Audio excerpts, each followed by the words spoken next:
You are listening to GORCAST, you idiot. How was your last pop-up, dude? Yeah, what was the last one? The New Year's one? New Year's one? Yeah. Nice. It was sweet. What did you guys cook? We had good weather. We did a whole hog. So, Whole hog? Yeah, I've been really digging the whole hog thing. Nice. So we'll hammer on this year. So. Yeah. Can you pull that just in front of you just a little more, kind of like mine is? Yeah, there you go. Yeah, without blocking. Like one side. Like, yeah, exactly. It's like talking like this. I guess we can go ahead and get started, dude. We're already rolling. So Don, my man, Don Nguyen. Good to see you, buddy. Take great photos. Dude, thank you for coming all the way out here. Yeah. I guess you could move that away from your face a little bit. I'm sorry. Just move it like down and then tilt the mic up or something. Like not all the way down, but just like something like somewhere it's comfortable, but not in your face. Yeah. There we go. Yeah. Are we still getting good audio from that? All right. Dude, I really appreciate you coming on the podcast. I've met a lot of people in barbecue out here. I'm really trying not to turn my podcast into a barbecue podcast, but it's like I've met so many cool people out here that in the barbecue, scene that it's hard not to talk to you guys. So I guess for people that don't know who you are, maybe introduce yourself and tell them, what you do, and we'll go from there. Yeah, absolutely. Taylor, thanks for having me on. Super excited to be here. My name's Don Nguyen. I know Taylor and a lot of people through barbecue. I was born in Vietnam, grew up in Houston. I'm in the energy business. That's my kind of day job and professional life. And I love to cook, and I started Khoi Barbecue, Vietnamese sort of inspired Texas barbecue, kind of like the story of my childhood, 5-6 years ago. And so that's how long you guys been doing that, really? Yeah, exactly. 5 or 6 years ago. 6 years ago, and yeah, we're working on getting your reps up. Yeah, exactly. That way, when you open your restaurant, nobody can be like, "This guy hasn't been. Where did this guy come from? Come out of nowhere." Yeah, no, it definitely helps just having awareness. Yeah. And yeah, we're working on a restaurant here. So I'm curious about a lot of things about you. Where did the passion for cooking start? Like, I'm guessing kind of with family or something like that. Like, what's the story on, when you started cooking? Yeah. And how that, I guess, shaped into like, any jobs in the industry, or, have you worked in the restaurant industry before you had this job? You were a chef somewhere? Okay, yeah. Cool. We'll get into that. But I guess tell me when, where did your passion for cooking come from? Because when I talk to you about food, that you talk to people from food industries, from restaurants and stuff about food that work at restaurants, and, there's levels of passion that vary, but you can tell when you talk to some people that they really like live and breathe this shit, and you're one of those guys. And so it's like, I want to know where that intensity came from. Yeah, no, it's at the risk of sounding cliche, but it's a lot of it's family. As a Vietnamese immigrant, my mom cooked all the time, and that's one of the fond memories. What would you guys cook at home? Yeah, so she would do she's one of those people that has such a good palate where she can taste something and then recreate it, right? So of course she would make Vietnamese food, pho and noodles and rice dishes, but we'd go to like Carrabba's or something, like an Italian restaurant in Houston. Yeah. And she'd eat the angel hair pasta, and then she could go and make the angel hair pasta. Oh, wow. So she could just pick up something just from tasting it. Yeah, and so instead of like a bunch of sea salt or something, she'll put fish sauce, right? But it'll she'll make it so fusion has always kind of been in your house. Yeah, she's recreated that with like ingredients that we use day to day in the cupboard, right? Right. So that's where kind of the passion came from. Like, she cooked a lot, and then when I went away for college, it's like you gotta learn how to make that food, right? Vietnamese food, because growing up in Houston, we were spoiled. There was such a big Vietnamese community. So yeah, Houston. Yeah. I just went to the Chinatown area for the first time, and like, I was with my girlfriend, and I was like, babe, let's go to Houston. We'll walk around all of Chinatown. We'll go see it. And I was thinking it's like a little spot downtown, like San Francisco or something. Exactly, like Portland or whatever I'm used to. And you get there and you're like, oh, it's an entire suburb of Houston that is Chinatown. And it's like you've got a Vietnamese corner, and you've got a Thai corner, and you've got like everything you need. It's like you have to like live there for years to scratch the surface of some of those restaurants. But So what other things did you guys? What was getting cooked in your house when you were young? Because you have such a like vast flavor palette. You always come up with these crazy ideas for food, and so what were some of the like staples in the house, the mainstays in the Nguyen house? Yeah, no, it's all about comfort, nostalgia, right? Like I think that's where I get my style of cooking is from my parents. They were probably cooking dishes that they grew up eating, in Vietnam. So there's definitely an element of nostalgia in it. And my mom would always make, pho on Sundays, right? Right. Bò Hue, which I don't know if you've had, but next time we're in Houston, we'll go. What is that? It's like a beef noodle soup. That's what it translates to. Okay. But it's not pho? It's not. Yeah, it's it's heartier. Okay. It has like paprika in there. Okay. It's a little bit spicy. Yeah. But they use like awesome cuts, and it's more of a hearty dish. Right? Okay. Yeah. So it's like light. a wintertime. Yeah, exactly. Like keep warm, stay alive kind of meal. Have some scotch afterwards. Yeah. It felt more like summertime right stuff. So a bunch of noodles and a lot of pork dishes, like a lot of pork dishes, stir fry. We'd make our own spring rolls. Yeah. And so when I was at the pop-up, because I met you, for backstory for people, Evan Leroy, who was also on the podcast a couple episodes ago, he hired me to come out and do some photo work at a pop-up that you and that Khoi Barbecue, your barbecue company, and Evan did together. And that was when we met and kind of became friends. And so and at that watch some boxing. Yeah, we saw your girlfriend box, which was awesome. Yeah. A lot of interesting things going out there in Houston. Yeah. But we made a whole hog there. You guys made a whole hog there. So which is, for people that don't know, it's basically, can you want to explain that to people that don't know what whole hog is? It sounds like it like, I guess put it into for people that are just listening, you know what I mean? Like put it into like a vision for somebody so they can envision it. I mean, whole hog is what it is, right? It's a whole hog that's kind of is it like butterflied? Yeah, it's like spatchcocked almost, right? So split down the middle. You kind of flatten it out. Yeah. Kind of break the rib bone so you can really get it flat. That helps cook it more evenly. Yeah. So it's a way of cooking. I mean, all over the world, in Asia especially too. But the way we do it is in homage to the way our barbecue community does it in the Carolinas, South Carolina, North Carolina. Okay. They do whole hog barbecue, like brisket is to us in Texas. And their way to cooking it is just like, you have another burn barrel. You make all the coals. You take the coals over to where this box that the hog's in, and then you cook it for 6-10 hours. Nice. Right. And so that's whole hog instead of cooking like a pork butt or some ribs. Or a ham or something like. Just throw the whole thing. Yeah. And you're very much like about using the whole animal too, is whenever you can, right? Like, I remember when we were doing the event with you guys, you were like crisping up the skin with the coals and then using that as like a chicharron kind of a deal on top, which is awesome. Yeah. Very much so. Was that a cultural thing, like the using the whole animal kind of thing? Because like people in America are kind I mean,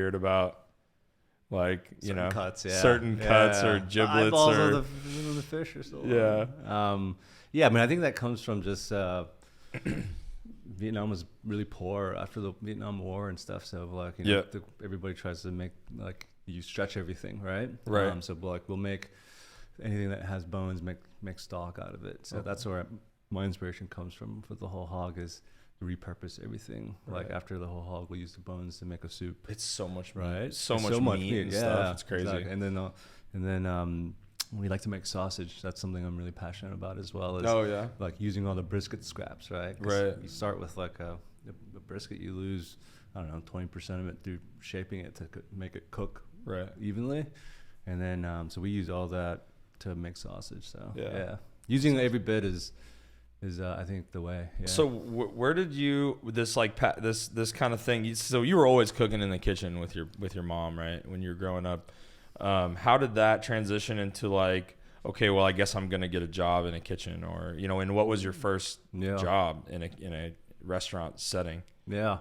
So I'm not. I've the extent of my professional food service career is I think I waited tables at Cheesecake Factory for about like 3 months in college. So you weren't in a kitchen? Yeah, no. Okay. Yeah, so no. It's even more impressive. Yeah, no kitchen experience. my first sort of thing was doing these pop-ups. Yeah. Have people ever tried to throw shade at you for not having kitchen experience? Yeah, you don't hear it though. Yeah, I don't hear it. Yeah. But no, but that's the thing about barbecues. It's like it's not like culinary school, things you can learn in culinary school. It's kind of like trial by fire and like testing out, watching YouTubes and talking to people. Like, so when did you get into like doing barbecue? Like, what was your first, what's the story there behind the, like, what piqued your curiosity with barbecue? Yeah. So I grew up with barbecues. I grew up in Houston, and so like just being around it, going to the Salt Lick back in the 90s when like that was the only thing out there. And when I visited my cousins in Dripping Springs, and then we'd go to a place called Luther's with my dad growing up in Houston in the 90s, and it was like all you can eat ribs. I remember that for like $20. Yeah.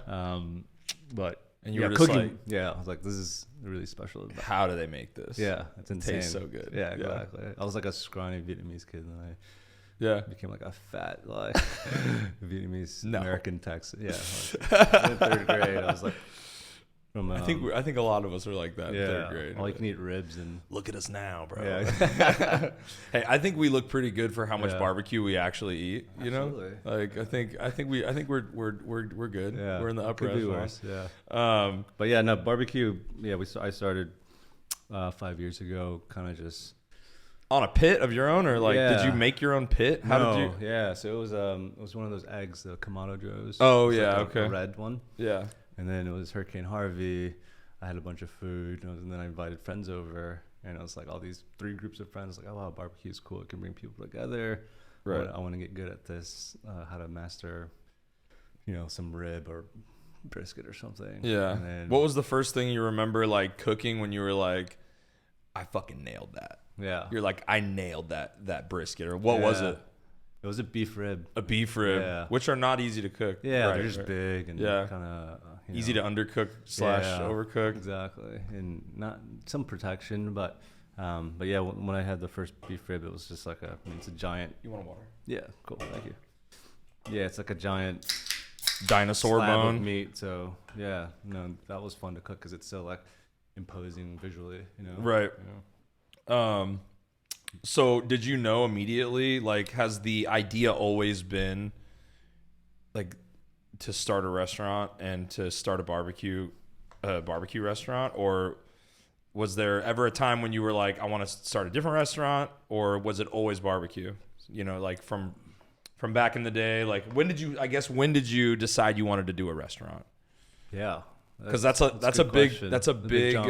big jump to, and it's a big commitment. You know what I mean? Yeah, it was probably like a couple years in when we got a lot of good feedback, a couple years into what? 2017 is when we started our pop-up. Okay.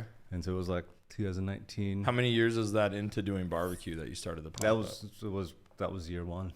Okay, so you started learning barbecue, and then you were like, we're doing pop-ups. Pop-ups, yeah. I want to get good at this thing. And how you get good at something is pressure, practice, right? Pressure, too. Pressure, exactly. Right? It's just something that this internal thing that's like, hey, do this, And it also... It's just a calling for it. Yeah. It's so interesting. And it also collided with, hey, like, learn your mom's recipes, because she had 2 boys. I have a little brother, and like she never taught us how to cook the Vietnamese food like in a documented way. It was always like help her out or flavor it. But you're like write mom's recipes. Yeah, I was like, down. Mom, like wear this GoPro, right? Did you really? Yeah. You made her wear a camera on her head. This GoPro and where's that footage, dude? Yeah, you got to put that on the locker. Yeah, you got to put that in a safe space. Yeah. But that's how it kind of started, was how do we document, this part of our family's history, right? Right. Because her mom taught her, and then which to me, that's gonna make the whole story. That's one of the reasons I wanted to have you on here and try to tap into what, where your ideas came from or come from, is because to me, being like friends with you and being able to be a part of this in any way is so cool, because once you're already notable, or like people already know who you are on the internet. You've been on Food Network. We'll talk about that in a second. But it's like you get to, we're still at like the grassroots level of what your master plan is, which is so crazy because you've already done so much and the restaurant's not even open yet. And it's like, I don't know a lot of other people, at least in my life, that I've met that are, food entrepreneurs that have made as much of a wave or a ruckus as you have prior to even opening their first restaurant. And I just am so excited about that.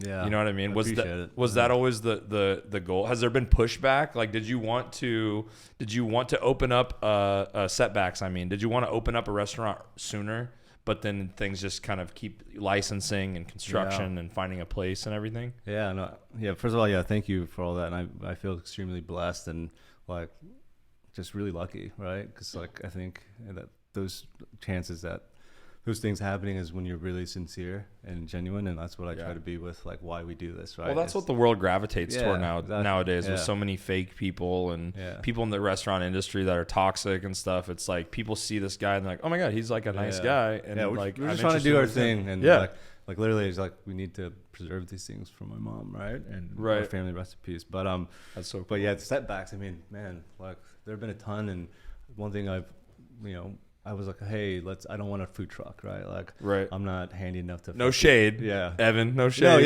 No shade. I couldn't do it. He's way more skilled, right? That's what I'm saying. Like, it's a hard path. Evan can make it work. Like I can't because I can't really fix a lot of things. And so it's, I knew like I wanted to take a step, but this idea would manifest, right? Like Asian flavors with Texas barbecue, like everybody's it's gonna take off, right? Yeah. But so there's a time element to it. But I wanted to, stay relevant, keep on doing our pop-ups, and then just take that step where I get myself mentally ready for a different, like life-changing profession, right? Right. And then do it right, and then like quit my day job and go 100%. Which is also a crazy thing that I wanted to talk about. Is like, where do you find the energy for this? Because I do a lot of things and I find myself like, it's like a bunch of feathers are falling down. I'm like, like I'm running over across the room to like blow one feather up, like podcasts. And then I'm like, oh, I have to do photography. And then I'm in a band. I got to do that shit. And it's like, it sometimes gets hard for me to stay motivated, stay creative. You know what I mean? Stay excited. And so you're over here doing barbecue pop-ups. You're like at the pit all night. Overnight a lot, doing overnight cooks, experimenting with food, and you're working how many hours a week? 40, you work 40, 50 hour a week for some big job that you do, energy job, all while you're trying to open a restaurant. And it's like that. I just wanted to bring you on here to talk about, I guess, that just showcase that because it's inspiring to people. It's inspiring to me. It inspires me to like work harder when I see, I'm like, I feel tired. And then I look at my Instagram stories and you're like stoking the coals on a whole hog. I was saved from like last week. So. Yeah. Oh, okay. No, well, still like you're stoking the coals at like 5 a.m. And I'm like, what am I complaining about? Try to minimize those days now. So right. Like, not in our 20s anymore. Right. Yeah. No. I mean, it's all about trying to maintain like your passions, right? And then like when it becomes you see the kind of end goal. And then you kind of visualize it and like what needs to be done to get me to that next step, right? It's a lot. Which is opening the restaurant. Yeah, opening the restaurant, doing it for a living for sure. And I just have a really good team around, right? Like my parents are always there. Mary, my girlfriend you've met, she's dealt with me since like we were doing this all out of our home kitchen, right? Right. And then just the team that we have makes it a lot easier. Look, you talk to Evan or John Bates or anybody, like anything in the barbecue restaurant, it's a team effort. The people I've been lucky enough to surround myself with in barbecue have an extremely good judgment for the people that they hire. Absolutely. It's kind of insane. Like the amount of good people that are in, like everybody on every team in like these 5 restaurants that I'm friends with, or 4 restaurants. It's like all the people are solid and they all have their own like specialty thing that they're good at in the kitchen. You know what I mean? Exactly. Awesome. I love it. It's like playing in a band, right? Everybody has it is their role. You've got Cole making strength. sausage over here, and you know, and the beat and, at Leroy's, and then like even your team too. Like, remind me their names. I only met him that one time. You had AJ. AJ, his cousin. What's his specialty? Jonathan. AJ. Man, he's all around. He's all arounder. Like he's super focused, laser focused, and super on time. And like on Your the one buddy I follow him, 1 Cent Taco, right? Is his name on Instagram. I don't know. Or 3. I don't know Something why like I know. that. It's why I only know. It's like, you know, nowadays sometimes you know people by their IG names, but he's killing it too, dude. Like I'm seeing his trays that he's pulling out. I love. I think his wife is Vietnamese and he's Indonesian, so wow. I think that touch point, that's going to be some crazy flavors, awesome. Whatever he starts to. So I'm super excited. He took Evan Leroy's class, and we met through Troubadour Fest, and awesome dude. Those are the type of people that you'll meet through the community, right? People that are enthusiasts like me and then get sucked in and find a passion for it. You know, it seems like a lot of people that have these, like, that are on these teams, they want, like, the people that work for you, you know, with you, and the people that work with Evan, like a lot of them, like, you can tell they have hopes of like doing their own thing one day. Yeah. How does that make you feel? Like, I feel like you would be supportive of something like that, whereas like a lot of people, they don't want their employees to be opening businesses, right? But in barbecue world, it seems like there's a lot of support for people that work at a place for years, and it's like, go do your own thing with your own twist on it. You know what I mean? Like, absolutely. I think I don't know what it's like in the other outside of barbecue world, and maybe it's more cutthroat or whatnot. But I think in barbecue, it's why that happens. It's kind of a phenomenon, right? It's like, hey, let me teach you these skills, and then you can go somewhere else and use it, or open one of the new popular places used to work at. Exactly. Terry Black's or whatever. Yeah. But it's, you know, I think why it's like that is because once you do it, you realize how hard it is to do, right? Right. And like how hard it is to make a name for yourself in this, and like, go learn it. If you can make it happen with the skill set, you're like all go, like more power. I got to your you, back. Right? Yeah, exactly. And it's a small community, right? Yeah. And so I think, it's a tough business. So if you do want to get into it, like, we'll help you because you're fucking crazy. Exactly. I like that. I feel like I'm kind of like, I'm like barbecue adjacent, like, because I just document stuff and take videos and photos. Like, that's my way of like being involved. Because I see some of the shit you guys do, and I'm just like, I've even like gone into, you know, Interstellar has that like little pit trailer that's like enclosed, and I've like gone in there to like shoot a video of something that's on the pit, and I'm just like, I want to like trademark some goggles.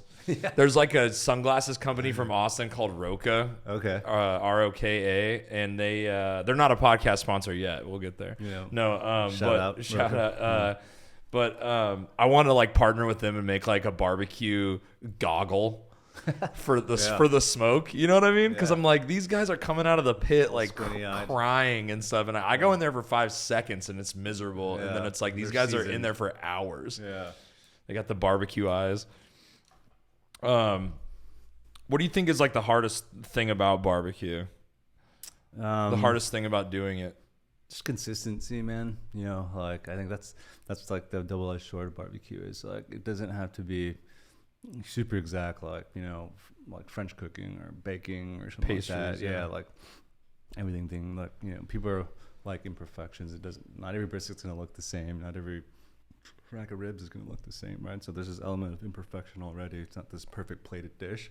Yeah. And I think it's also difficult because it's you're dealing with so many different factors when you cook, you know, the wind and all that stuff. I mean, this topic's been covered, but for us, I think to maintain a standard and then do it every single day, like we talk about Evan and John, and, all those. It's kind of wild when you think about it. It's really insane. You're trying to like standardize and make the room for error is so vast. It's like you could.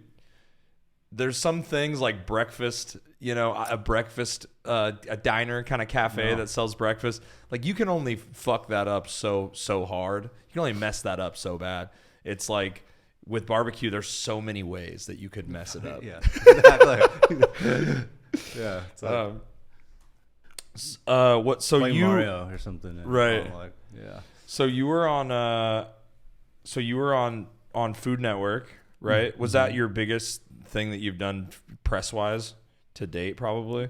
Yeah, I think that was Yeah. probably the most notable sort of TV thing. I feel like a lot of the times that doesn't do for people what they think it's gonna do. No, And yeah. I'm curious to hear what your perspective on that was, and just like share the experience. Like, what was that like? You know what I mean, start to finish. No, it was a super humbling experience, like, because I don't do this for a living, and Mm-hmm. I think we filmed it in the middle of COVID. It was like in Austin, 2021, and I thought I was getting catfish, right? Like on Instagram, I was like, oh, yeah, show like Who reached Bobby out to Flay, you? some casting agent, right? Oh, That's how okay. they do it. They kind of talk. They zoom in on Sure. hashtags. And what was barbecue. the show? Yeah.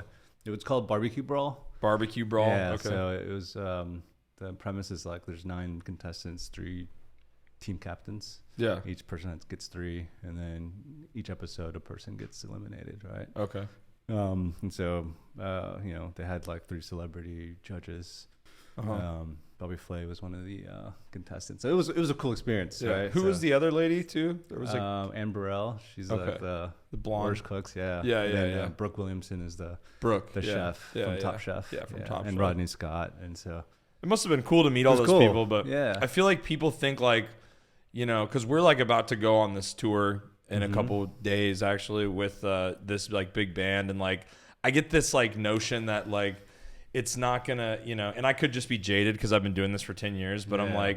like this is an opportunity to like grow. It's not like a lottery. It's not like we won, right? Yeah. And so I'm just like, I feel like sometimes these big opportunities, like it's what you make of them for sure, but it's not a free ride ticket to fame or success and or you don't money want- or yeah. whatever. You know what I mean? Like Yeah. it's really, it's almost more for you in a way. Yeah. You know what I mean? Exactly. But like, did anything? It's a self-challenge, right? Yeah. Like that's how I approach it exactly. That's how It's I'm like- approaching this too. It's like yeah. it's not, you want to earn it, right? And not Right. like right on the coattails of like any band Right. or any chef. Oh, they or went on tour with whatever. that band that one Yeah. time. Oh, he was on Food Network that Yeah. one time. But or it's cool whatever. to, when the opportunity presents itself to do Right. that. But you need to, I think, like in everything, it's like, what are your intentions, right? When you write a song or when I make Right. a, like riff on a dish or something, like what are Yeah. the intentions? Why am I doing this, right? Like what story am I trying to tell? Yeah. So I think as long as you're like cool with it internally, Yeah. like it'll all work out. Right? So what did you cook on that show? And A how did bunch it of how shit did it that go? I don't even remember, man. You don't remember? I don't remember. I mean, You got to pick what you cooked, right? yeah. Was it like they Got the give you challenges, they give you yeah. ingredients kind of thing? Yeah, I know I sucked at making a pizza. Like I don't know how to make. You had to make a pizza? Look, you in a had to barbecue? cook a pizza on a grill, right? And That's dumb. Thankfully, it was my teammate. She did awesome. Her name's Sunny. Okay. Dude, if you watch the show, I haven't watched it. She's amazing. Is it's it an on awesome Hulu or story. something? Yeah, Like, it's go on watch it? Amazon Prime. Okay, cool. Yeah, I'll go watch it. But yeah, she's like a awesome story. She's like a fitness person and does barbecue and is a trainer. Anyways, and she Nice. wins a bunch of It's kind of an oxymoron. competitions. Yeah, exactly. Yeah, we need her. Sunny. But no, we cooked a bunch of stuff. I think the most memorable thing for me was the whole hog. The whole hog, yeah. So I got to cook it for Rodney Scott, who's like James Beard, whole hog, chef's tape, like God, from South Carolina. So it's like playing a song for Some big like Beethoven. You've never played it before, and he Right. just wrote play it for him. Jesus. Right? And I was like, So holy shit. stressful. So it was cool. A lot of cool stuff. Yeah. I suck at pizza, and I can not fuck up a whole hog. So that's Nice. good Yeah. takeaway. You can crush a whole hog for sure. Did you cook like any brisket or anything while you're on that show? Yeah, no, it's more like It's just quick- challenge yeah. based. The longest cook was like 6 hours. You Okay. know? I think Yeah. that what they said is like a 16-hour brisket cook isn't the best Yeah. TV sometimes. So What was the first like fusion item thing that you made with like, the influence from your mom's cooking and then the influence from your love for Texas barbecue? Mm-hmm. And like, was there a moment where you put those two things together? Like, and like, was there a first moment when you were like, oh yeah, this is it. This is Yeah. going to work. yeah, Like, what was that? What was Yeah. that meal? that was brisket brisket pho, right? Brisket Just pho. two iconic, Oh, dishes. I haven't had it yet. Like, next time, yeah. I just go and I just lay in bed and look at the Khoi Barbecue page and look at the old photos. And I'm like, maybe someday I'll have it. We got you next time. Come down, the 19th. I think I brought some brisket home to my parents' place, and they had pho. Yeah. And so she was serving pho, and we just sliced up the brisket, and we're like, holy shit. It was kind of an accident. It was kind cool. of thing. Yeah, it was just like It's a quick little off the cuff kind of thing. Like I was just getting into barbecue. Right. We were like, oh, this could work, right? This heavy, delicious slab of meat with the lightness of a broth and noodles. So, yeah, we're kind of known for that dish. Yeah. That's what kind of put us on the map. Yeah. Back in 19. So when you open the restaurant, because your pop-ups are they all themed? Because I only know that one that we did with Evan, and that was very like everything was obscure. Where there was oysters there, it was weird. It was great and weird in every way. It wasn't weird, but you know what I mean. We had a peach salad. We had like the brisket was an afterthought. On that one, you know what I mean. Exactly. It was like highlighting the beef cheeks from Evan and like the stuff that they do well, and then it was like some seasonal stuff kind of mixed in. So like, are these pop-ups that you do? Because I want to promote those as well for people that are in Houston that listen or want to travel. Yeah. But like those pop-ups, are they the same menu, or do you mix it up every time? Yeah, no. The event you were at, it's a series we called Backyard Barbecue Experiences. We've done two, right? One with John Bates from Interstellar, and one with Evan. So that whole idea is, hey, come to our backyard, our little literal backyard, right? We're gonna bring in pit masters from out of town that we're friends with, that inspire us, right? That are a big part of our barbecue journey, and become friends as well. To come here and showcase kind of what they do, and then we'll just riff on a meal for you guys, right? And it's all like, for example, for people that don't know or weren't there, but like Evan Leroy's beef cheeks with like a gochujang sauce from you, exactly, something like that, where we can riff and play together, right? And so we're gonna have a couple more this year as well. Super excited about. I'll be at some of them, hopefully. But you'll know. But then when you guys do your regular Khoi Barbecue, that's all different. That's a whole different animal. And does that menu change? That menu kind of stays the same. The core like barbecue meats, right? Yeah. But we're always rotating with different. Like, what did you do for dishes. This last one? Yeah, this last one we did we've done a smoked like a soy sauce glaze pork belly with egg noodles. That was really cool, right? And then we also did like a beet salad with soy vinaigrette. Yeah, just starting to do more sides because we can have these events at our property now. Yeah, explain the property to people too. After you're done with it, what else did you guys make? And then what else did we do? We did a bun kung whole hog. So we did the whole hog with like flat noodles. Nice. So that was a classic Vietnamese dish. But yeah, so the properties, we've been doing these pop-ups where we bring all of our stuff, like a tent and all our tables and stuff, to like a brewery, and then we set up, people line up, we serve. Oh, okay. So you're not doing these in the backyard where we did. Used to not do it, but now we do. Now, yeah. So that was our life for like 4 or 5 years. Was doing pop-ups at bars. Yeah. Okay. And now we can do. Now you have. So explain to people what you explained to me a lot about the Houston like zoning law, and how because how your guys' like future restaurant is positioned it's honestly so cool. And you're not going to see anything like it in most major cities in the country. We're like 2 minutes north of downtown St. Arnold's, if you guys know where that is, in Houston, a famous beer place. But we're on this busy street, but it's called a near north side. It's like really cool. In a residential neighborhood. It is, yeah. So Houston has no zoning in terms of like, hey, you have to be in a restaurant district or something. Right. So we're in a neighborhood. Yeah, so you can stick a commercial business in the middle of a neighborhood, exactly, which is pretty dope. Honestly, so some people get mad about that, but I think it's cool. It's we're gonna try to do it the right way. Where we're gonna we want to be an anchor, one of the anchors of the neighborhood we're in, right? Yeah.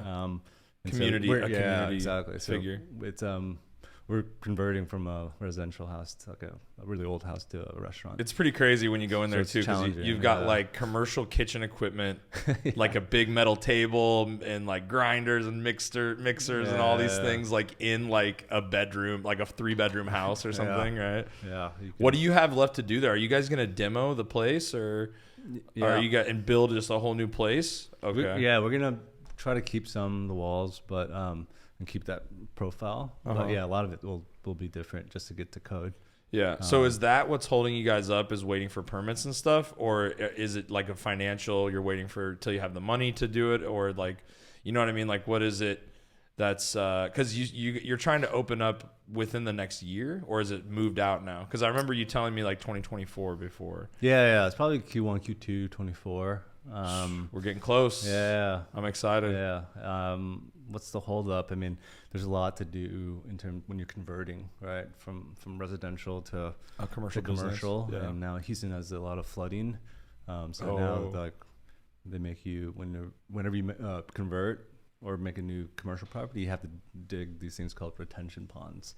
So dig a big hole in the ground, and then that collects water, put a tank in there. So like we're trying to figure out like what that means, because they just changed the law. So it's a lot of sounds like a quick non-barbecue 100K. Yeah, exactly. Yeah, you know what I mean? Like lucky. it sounds like it just adds up. Yeah. Like with how much it costs. I've learned a lot of stuff about like that non-barbecue stuff, right? Yeah, like, I had to do that too when I owned a weed business, and I had to they had me have to put a ramp in and ADA requirements and all this stuff, and it's just like they're just sucking money out of you. At least Houston's probably not as bad as Portland was. The city of Portland's like known for being terrible with like codes and just red tape. You know what I mean? Yeah.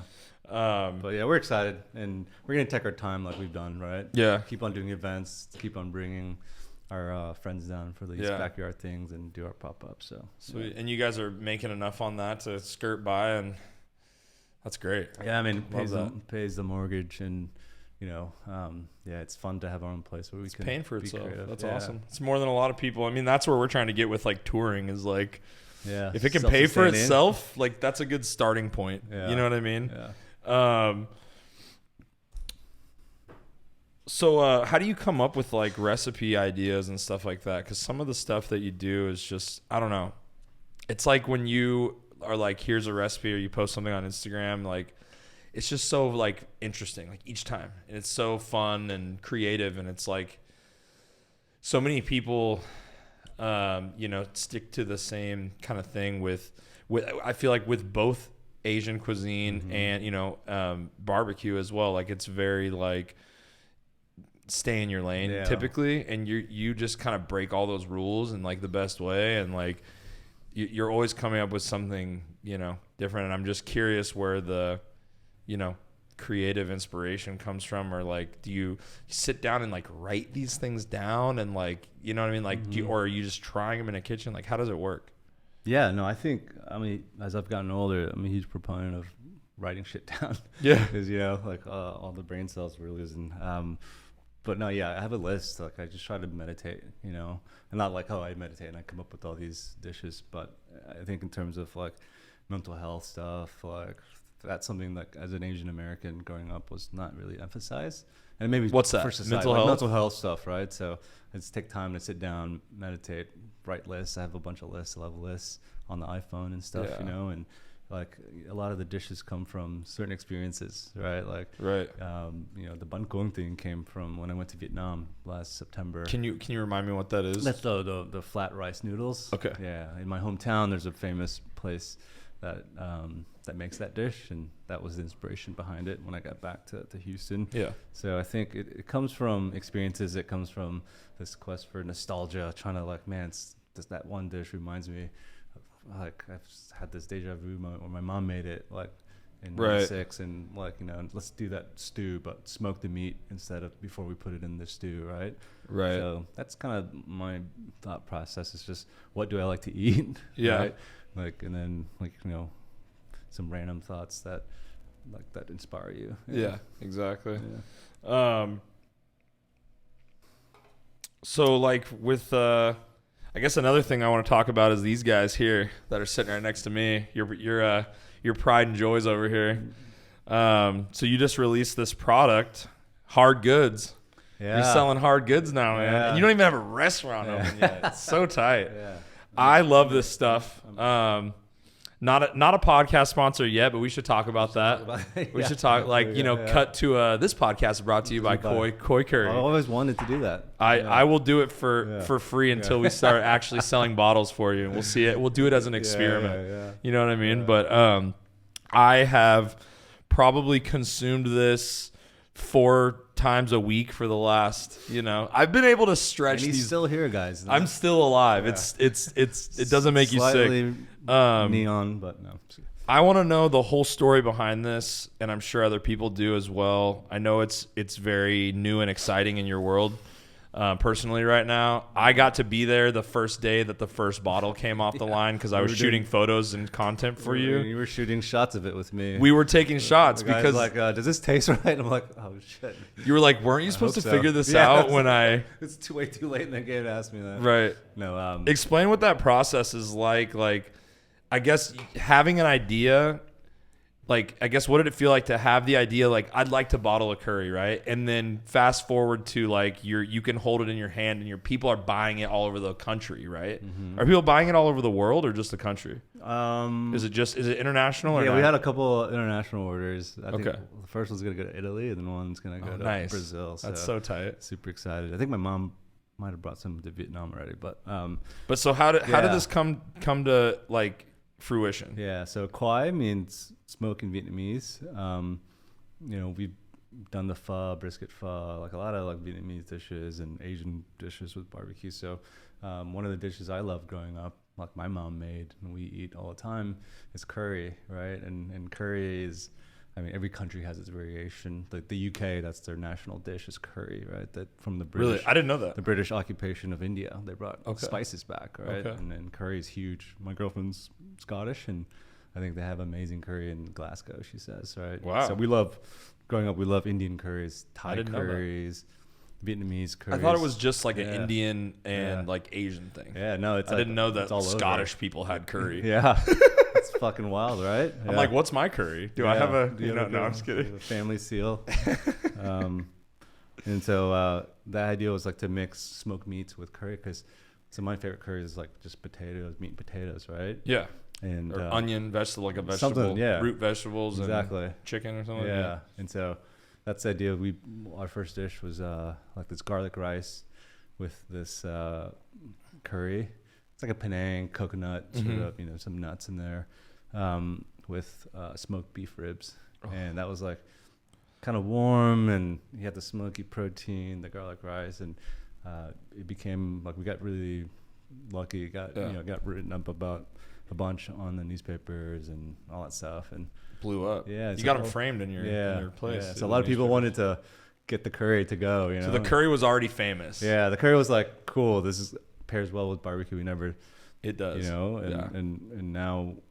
What's different demand. about it? Yeah. Like what's unique? I mean, I know, but explain to people what is unique about your curry that you're releasing. Other than like stuff, because you go to the store and buy curry, exactly, but it's not the same as this. Yeah, so this one is like kind of it uses fish sauce from Phu Quoc Island in Vietnam. So that's like a little island at the corner. Vietnam connects to Cambodia, and it's really famous for its fish sauce. They make it like famous for its fish sauce. It's famous in a country that makes a ton of fish sauce. It's famous for fish sauce. It's like the Tabasco of fish sauce, because exactly, they're like, you know what I mean? Like they're like that one place that it comes from or whatever, but it's like Avery an island. But for fish sauce, and so they don't put anything except it's anchovies and salt. Whereas it just cures. What's Other the places difference? will add sugar or water. So this is they'll more dilute true it. fish sauce. They get the anchovies, put salt on the boats immediately, and then go in and it rests in a big vat for like a year, 6 months, and it ages like a bourbon. So. And you just went there. I saw on your Instagram, exactly. right? So I'm a huge nerd for this like fish sauce because like we use it all the time in our cuisine, And I just feel like that curry makes- has that Yeah. fish sauce in there. So and it has coconuts, galangal, lemongrass, all that stuff. So like the coconuts from Thailand. So we try to source all the stuff from Southeast Asia. So It's basically from my understanding, it's like supposed to be a true representation of who you are, right? Because it's all ingredients from Asia, from Vietnam. Are they all from Vietnam, Thailand, Thailand, and then bottled and created here in Texas instead of paying somebody in China to do it, on mass produce it or whatever. Exactly. You got someone local in Texas that bottles this for you. So it's literally like the two pieces of what makes Khoi Barbecue in a bottle, which I think is so cool. Exactly. So it's cool to hold it now. It's been like a couple years in the making, and and you can take it anywhere. That's the whole point. I love being outdoors and stuff. So, we can all grill a steak or something, and then have some Asian flavors with it, make some rice, and so it's good for camping. That's kind of the idea too. Exactly. Now they're doing fucking construction out here, of course. On the one day that we did this podcast, they're doing something out there. Hopefully we can mask it. But the other thing too, I don't know if this is something that I made up in my head or something I heard you say, but isn't this also unique because it's not a concentrate and like it's ready to eat? Because isn't that like the other thing with like store-bought curries? You always have to add coconut milk or add water or something like that. Yeah, that's right. So it's a lot of products on the market. You have to kind of mix it with some almond milk or coconut milk or something. It's like another extra step and another ingredient. So what I wanted was just something ready to go from the bottle. Dude, I love it so much. So that's the idea, to make it easy, but authentic. Right? I put it on. You've seen me put it on. I put it on everything. Yeah, dude. You're the king of like. I'm the salesman. I'm the spokesman. Yeah, you're the real life, like, I am. You're using I put it on brisket and I get those microwave rice packets from HEB. Yes, the brown rice ones. I get the white rice. Okay. You just like throw it in for Mary 5 loves minutes, this, and it makes like 3 servings of rice. So I just keep it in the fridge for later. Yeah. But then I put like day old brisket on it that I get from Interstellars, wherever I got brisket. I always keep some left over. Like even if I still want to eat more, I'm like I'm gonna save it. So when can we expect these in like a HEB or anything like that? Are you working on that? Yeah, we're working on it. Right now you can find it on our website. We'll ship anywhere. Which I'm gonna plug that in the comments and everything too. And then in Houston, we work with Burger. Shout out to our friends Burger Bodega. It's a smash burger. I can't wait to try that place when I'm in Houston. Yeah, dude. So we have it on their shelves. But we're working on getting it in grocery stores near you, right? Whether it's HEB, Kroger, or Whole Foods or something. Yeah. You say you were working on a Whole Foods version because they have all these requirements. Yeah, Whole Foods is a little bit different. We have to, like the coconut milk that we use, it has preservatives to keep it stable. Right. And Whole Foods, you can't have any sort of preservative. So right. we have another recipe that'll work. So, nice. Yeah. Sweet. But yeah. And has this changed? Is this from that first batch? It still is. The OG, still selling the OG. Yeah. Sweet. You think you'll save that one bottle? Yeah. From the first you think batch? You'll make tweaks of it? Yeah. Like you know what I mean? I'm sure we will. Over time. Like we'll make tweaks because blow the dust off. You're like, yes, circa 22. Yes, good year for the Khoi curry. Yeah. Little wine vintages. Yeah. What's your favorite thing to do with this? Just throw it on brisket and rice? Or? We our buddy Ian, he marinated it in wings, and then grilled them, and then warmed up some of the like non-marinated sauce, and then put it on again. For people that buy this too, and for my own. I just remembered I wanted to ask you about this. So when I'm cooking with this, because I want to learn too, like, so what I've been doing is like usually I throw the cold brisket from the fridge. I just kind of like throw it in a pan to warm it up, sear it kind of thing, and then I'll like when it's almost done or looks done, I'll pour this in there. Is that how I'm supposed to do it? Or like sometimes I've like dipped it, like just heat it up in the microwave and dip it. Absolutely. Is there a recommended way to cook with this? Yeah. I mean, the dip is awesome. We use it like a queso substitute because it's creamy and it's for lactose or like people too. Yeah. So is this lactose free? It is, yeah. Oh, yeah. So nice. It's lactose free.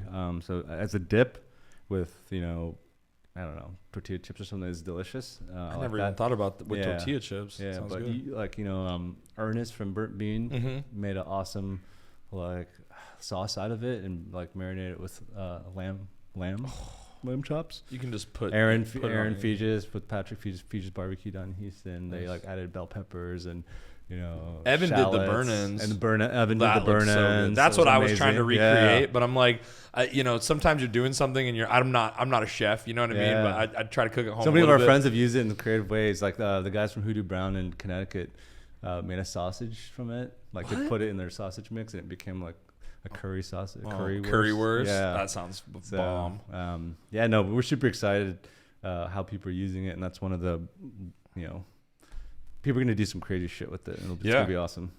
Yeah. So what are you excited for that you're doing coming down the line here very soon?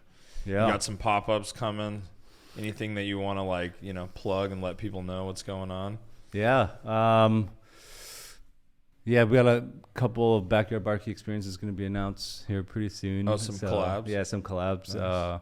We're bringing some pretty awesome chefs from out of town and Sweet. pitmaster friends, just barbecue friends of ours before the summertime. Mm-hmm. And then, a lot of exciting stuff with Yeti that'll be announced as well.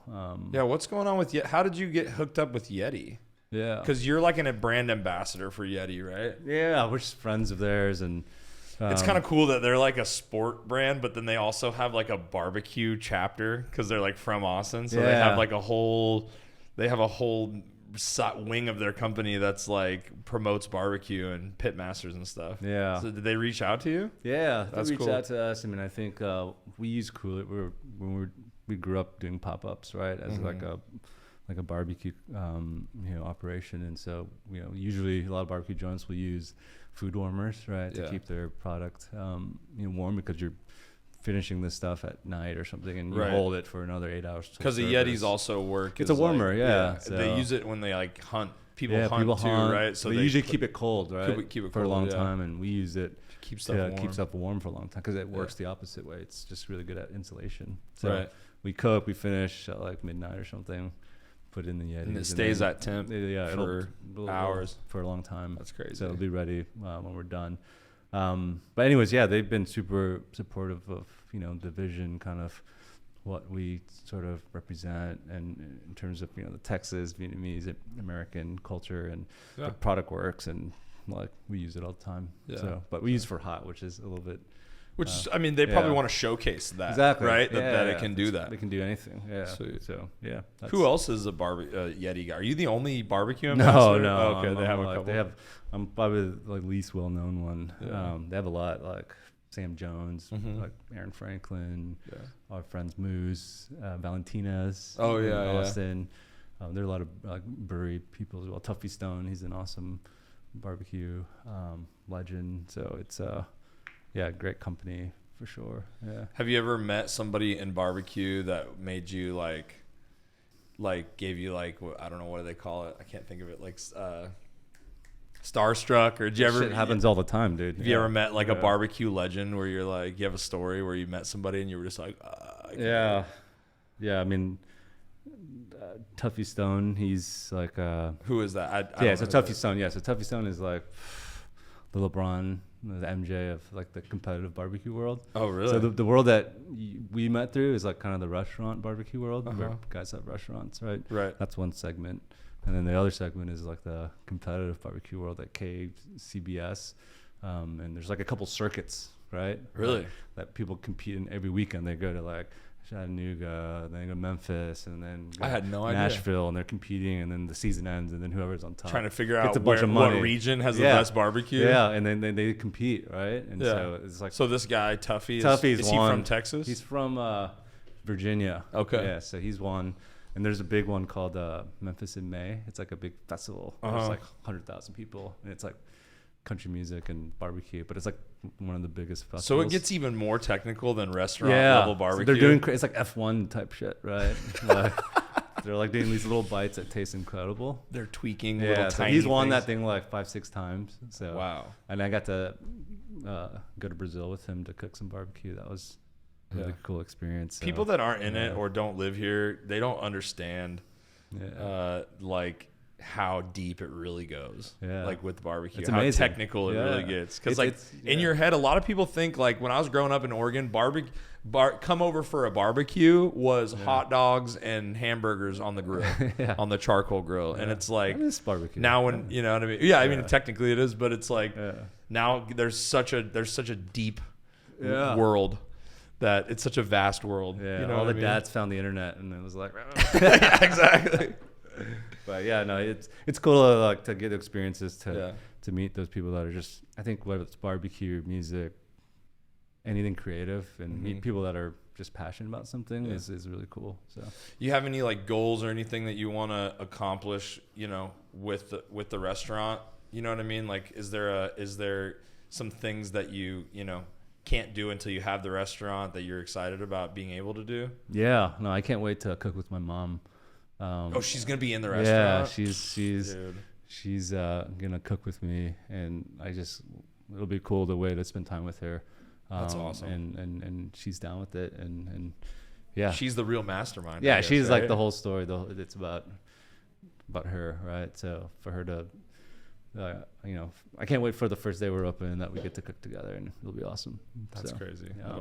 So that's one thing I'm looking forward to with the restaurant. Is just having a place to be creative and do whatever we want. Right? Do you already know what you're gonna serve there? Is this part of the journey of like, you know, figuring out what's gonna be a mainstay on the menu there? Yeah, it's a perpetual journey. You try to take notes, and then you end up changing it and everything. But you know, it's I have a long list of crazy ideas. Yeah, and let's see which ones stick. You know, right. So secret ideas. Yeah, can't talk about them. Yeah. The other thing I wanted to talk about that you've mentioned, I think to me, or maybe just on Instagram before, was like the kind of, maybe, I don't know if you want to call it a struggle, but just kind of the like being an Asian dude in Houston. People kind of assume things about what kind of food you cook or what kind of things you like. And what I think is so cool is you're like, on, you know, in one hand you're like, I'm Vietnamese and here's my culture, you know, via the food that I cook. And then you're like, but don't forget I'm a fucking Texan too. You know what I mean? You're like very passionate about both things, and then you put both of those into your food, and you can taste, you know, both of those influences so well. Whereas some people are like, I'm just going to stay true to my Vietnamese roots and cook Vietnamese food. And some people are like, I'm going to stay true to my Texas roots. You're like, you are the perfect blend because you're a Vietnamese dude from Houston. Yeah. No, I mean, I'm not sure if it's the perfect blend, but no, it's definitely, it draws from experiences that are real to me, right? That I kind of grew up with. And so I think, it makes it's just a story, right? It's a vehicle for us to tell our story, right? And what better way than with food, something that you can share with people, right? Like, you know, that's one of the first things that people get to know different culture by is it's food, right? So it's a great entry point, and I love like introducing new, you know, not new, but like ingredients that I grew up with that might be the first time for somebody to try. You know, for example, durian, right? When we had durian, and you know, it's not like it's some gag shock thing, but it's like, hey, actually, this fruit smells like ass, right? But it can, there's a 50% chance that you may like it, right? Well, and it's culture. It's a tough ass, right? But, you know, and it's culturally like very special. Yeah. To, you know what I mean? Yeah, it's the king of fruits. It's like very nutritious. But like stuff like that, or using fish sauce used to be gross, right? Or eating fish with like the bones in, like just these little things that you recontextualize through something so strong like barbecue or pho or something. Like people are like, oh shit, I didn't you realize can bring some of these Texans in there like, what is this? You know, what is this Asian food? Vietnamese, I've never had that. And then you can like, you know, educate people about different cultures through, you know, basically using the vehicle of barbecue even to educate them about, here's what we do in Vietnam, so this is how we mix it with barbecue. Or even the reverse of like bringing something new to the Vietnamese community too, right? Like our sausages, right? Like one of our most well-known items is the lemongrass honey sausage. That's a traditional Vietnamese dish. That sounds so good. But now, you know, we made it into like Western sausage form, and so some people are like, oh shit, like I don't really like sausage, but it tastes like my mom when she made that other dish, right? Right. So it's like, it's kind of cool. It goes both ways. It's not just, hey, let's introduce all these Texans that don't know anything about to Vietnamese food, but it's both ways. So you also travel quite a bit and try different things in different places, right? Like you're always I feel like you're like, oh, I'm in Chicago eating a beef sandwich, and I'm like, what's this guy doing, dude? Yeah. What was that? You were somewhere really cool recently in Boston, I think. I don't remember what you were eating, but the pizza. It's hard to keep track of what you were eating. Yeah. I do have to travel a lot for my energy job. You think that has something to do with, kind of keeping your curiosity and your inspiration fresh while you're, building this restaurant, creating these menu items? Like, do you think traveling plays a big part of that? Absolutely. I mean, I think traveling always, especially when you go with an open mind. I love trying new foods and new restaurants. So it's definitely, helpful when you're trying to look for ideas. Well, with the internet too, it's like you can see a lot of crazy shit, but it's cool to taste it. But you have to. Yeah, you have to. Yeah. But I was inspired by I went to Boston a lot last year. So pizza and seafood, like shellfish. Right? So I think that's what it was. You had a lobster roll. Lobster roll was sick. High roller lobster in Portland, Maine. If you're ever in Portland, dude, insane town. I've never been to Portland, Maine. Yeah, really, yeah. So just the other one. Yeah, that's the one I knew is your Portland. Yeah. So actually, if you buy the ticket to the museum, the Portland Museum, it's the wrong one because the Portland, Maine Museum doesn't have online sales. It's only in Portland, so you Oregon. bought a ticket to the Portland, we Oregon did. Museum? Yeah, Portland. They should give you a free pass. They said it happens every day. But yeah, seafood is a big passion of mine that we'll explore. But I think right now we're focused on pork, and then I feel like seafood is something you don't see in barbecue very often. You don't why not? People make smoked salmon all the time. Why don't we see a Texas I guess there's not salmon here, but you'd have to import it. But you don't see a ton of barbecue shellfish. Why don't people do that? Is it just hard? Yeah. Or is it not worth it? Is it hard? I don't know. Yeah, I mean that's a good question. I think it's also demographic. Yeah, seafood takes a lot of prep, and right. I think already barbecue is a ton of prep too. So it's seafood also has to be served fresh. Yeah, and barbecue is a slow and long method. Yeah. So we've made some good. Evan is awesome at that stuff. Yeah, but the oysters were great. Yeah, it's a different discipline, For sure. So, yeah. Well, Don, I think we could probably wrap it up, dude. How long have we been going, Sterling? Hour and two. We did it. We did an hour. We don't have to stay here for too long, but let people know where they can buy this again and where they can buy tickets to your pop-up and when your next pop-up is. Yeah. Awesome. Yeah. So the curry, you can go on our website, on our online store. We'll ship everywhere in the continental U.S. Which is KhoiBarbecue.com? Yeah, KhoiBarbecue.com. Our next pop-up is the 19th of February, and then we'll be releasing the Backyard Barbecue Experience lineup in the next few weeks. Sweet. And you'll be releasing a couple dates? Yeah. Okay. Yeah. Cool. So, tickets will go on sale for those as well. Yeah. Definitely try one of these guys if you haven't been. If you're in the Austin or Houston or Dallas, San Antonio, if you're anywhere near Houston, you should make the drive because it's totally worth it.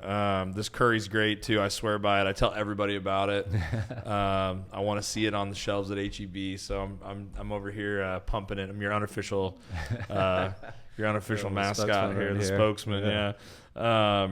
But Don, I appreciate you coming on, dude. You're a very inspiring dude. Watching you work and just kill it constantly. Really appreciate you coming in and kind of sharing what goes on in your head with us. It means a lot to me. So absolutely, Taylor. Thank you, man. We'll see you next time. Thanks for having me. Yeah, absolutely. Thanks.